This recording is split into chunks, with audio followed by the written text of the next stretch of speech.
It's a beautiful Monday. God bless us all. At kayo mag-iingat po. Ang ating bisita ho ngayong hapon ay one of the finest actresses in the country. And she's also one of the few actors in this country who has had a Grand Slam win. Yes! Naitay Kapuso, please welcome Glidel Mercado. Good afternoon, Kuya Boy. Good afternoon sa lahat ng viewers natin ngayon. Maraming salamat. Kumusta? Okay naman po, Kuya Boy. Bagets pa rin? Pareho. Congratulations on Shining Inheritance. Ito po yung napapanood bago po ang Fast Talk. Back to back. Magkapit-bahay kami. Napakaganda. Thank you very How much. is the experience? Masaya and so proud. Tsaka to think na parang 1 year na kaming magkakasamang nag-work. So parang, pag natapos siguro kami ng taping, mamimiss namin ng isa. Tama. Diba? Oo. You play the role of Lani. Tama. Kontrabida, ika nga, dito sa Shining Inheritance. Stepmother ni the role of Of Kate. Kate Valdez, si Oo. Ina. Pag gumagawa ka ba ng role na ganito, deliberate ba na nilalagyan mo ng tatak? Actually, bawat role na ginagampanan ko, halimbawa, kasi minsan gumaganap din ako ng api-apihan. Correct. Bida. Oo. Pag kontrabida, parang I see to it, na parang maiiba naman sa ibang kontrabida roles na ginawa ko. Like dito, parang isa akong kontrabidang masulsol. Parang nang be-brainwash kasi may gusto akong kunin.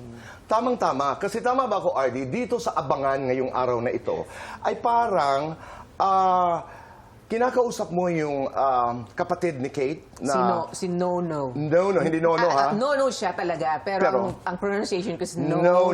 Kasi maarte ako dito. Na parang iniengganyo mo siya, sumama sa'yo, sa akin. kasi gusto mo ma-distract si Kate para pagtuunan niya ng pansin. Yung kapatid niya sa paghahanap. Oo. Ito'y, Glidel, paano mo muna ginawa yung eksena? How did you do the scene? Nagsimula yun na inabangan ko si Nono. Tapos nung nakita ko siya, para lumapit siya sa akin at sumama siya sa akin, inalok ko siya ng chocolate. Paano mo ginawa? Kasi sabi ko, di ba gusto mo ng chocolate? Marami akong chocolate. So, tapos may isa pa. Naalala ko, gusto kasi niya magpiano. Okay. Nung nailit yung bahay namin, pati yung piano, lahat natanggal yun. So, sinabi ko rin na pupunta tayo sa mga piano. Pupunta tayo sa mga Sa mga piano. Glidel, halimbawa, deliver that line, just using your eyes, na para bagang, kasi hindi ka naman naiintindihan ng bata, di ba? He's a special child. Paano mo siya isi-seduce doon sa idea tungkol sa piano at chocolate? Can you give it to us? Acting. Acting. Yes. So, unang acting siguro, Okay. kino-convince ko siya. Go. Nono, di ba gusto mo ng chocolates? Marami akong chocolates. At pupunta tayo sa mga piano. Okay. Next. Tumatawa ako. Sige nga. Nono, di ba? Gusto mo ng chocolates? Marami akong chocolates. Sige, pupunta rin tayo sa mga piano.